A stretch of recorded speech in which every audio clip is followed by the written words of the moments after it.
What is up guys, Jay Blanks here from Blanks Gaming with another Monster Hunter video, and today's video will be on a mix set or build, but it's going to be a little different from my previous videos because I did decide to try out a new weapon. Now I'm going to be using the hunting horn. It's a weapon that I've always wanted to try out, always wanted to learn, and it's something about support weapons that I'm drawn to, like the shield and sword and the hunting horn, or maybe it's just weapons that not many people use that I'm drawn to, but I really wanted to try it out, and this build is really going to help you guys deal a good amount of damage and still save you a lot of supplies.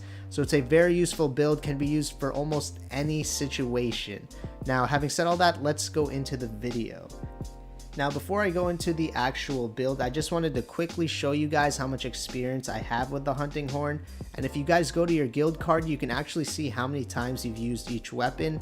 And as you can see, I don't have that much experience with the hunting horn yet, so I'm still learning the mechanics, but this build has really helped me in learning the combos because it does leave a lot of room for error in a battle, and also does save you a lot of supplies and still deals a good amount of damage.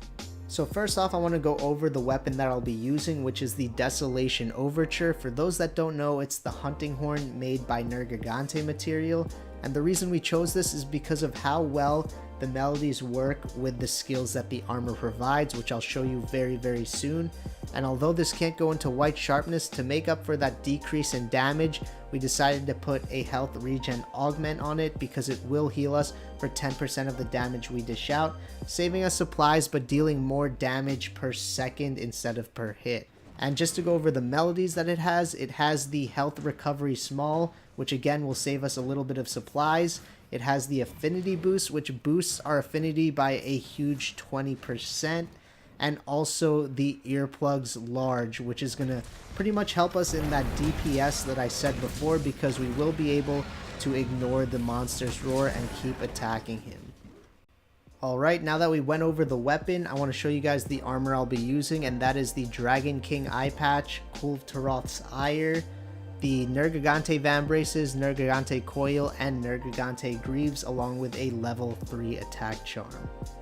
Moving on to the skills that the armor provides, the first one we want to go over is Nergigante Hunger, which comes from wearing 3 pieces of the Nergigante set, and this gives us the Hasten Recovery skill, which allows us to regenerate some health by continually attacking a monster. I noticed that in battle, if I land 4 consecutive hits without stopping, I heal a good chunk of health, and this paired with the health regen augment, you're pretty much saving so much supplies and you don't have to stop to heal, so you're dealing constant damage per second. And also, as you can see, I can out heal the bleeding effect that comes from an Autogeron. You can also heal against the fire from Teostra, which I'll show you very soon. But this is a great example of how much healing you can do on a monster just by attacking them. As you can see, I'm almost full health just from that one combination of attacks. Also, just to show you another example, like I said before, you can out heal the fire that comes from Teostra's body, and you can do this so easily because of how much healing your weapon and your armor skills do. And what makes it even better is that Teostra doesn't move as much as Autogeron, so it is a lot easier to defeat him without using potions. Going back to the other skills of the build, we have level 7 attack boost, which comes from 2 pieces of the Nergigante set, as well as an attack boost gem and the attack boost charm. This gives us the plus 21 attack boost, as well as a 5% in affinity, which is very useful in boosting our damage per second.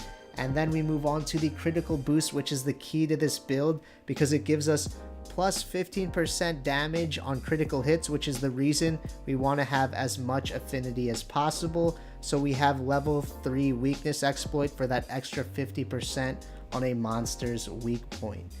We also have level 3 agitator, which is going to help us in boosting our attack a little more, as well as our affinity. As you can see, we have a plus 12 attack and a plus 9% affinity when a monster is enraged. Next up, we have level 2 critical eye, which comes from 2 gems, and this is going to give us a plus 6% in affinity. And we also have level 1 maximum might, so when our stamina is full, we get another 10%, which is active right now, as you can see, with the 21% affinity, 10 coming from the maximum might, and 6 coming from the critical eye, and 5 coming from the level 4 attack boost.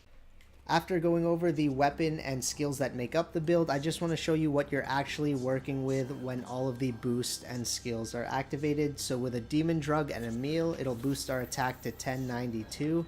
And then after we play the Affinity Boost Melody, it's going to bring us up to 41% Affinity. We also get an attack boost from the Self Improvement Melody, and that brings us up to 1256 attack as well. Next, we're going to use the Might Seed and the Demon Powder, and this is going to boost our attack up to 1352.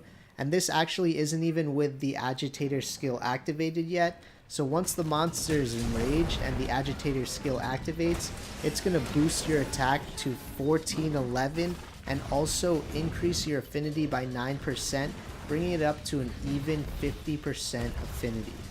And once we take into account level 3 weakness exploit, that boosts your affinity by 50% when you hit a monster's weak point.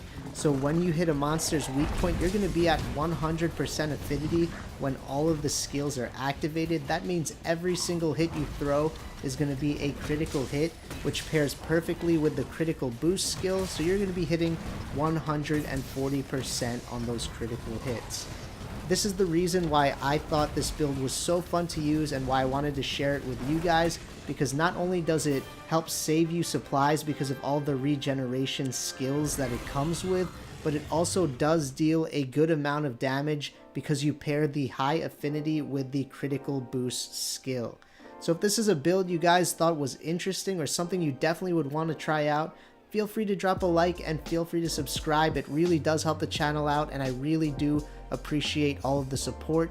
And having said all that, this is Jay Blanks from Blanks Gaming, and I'll see you guys next time.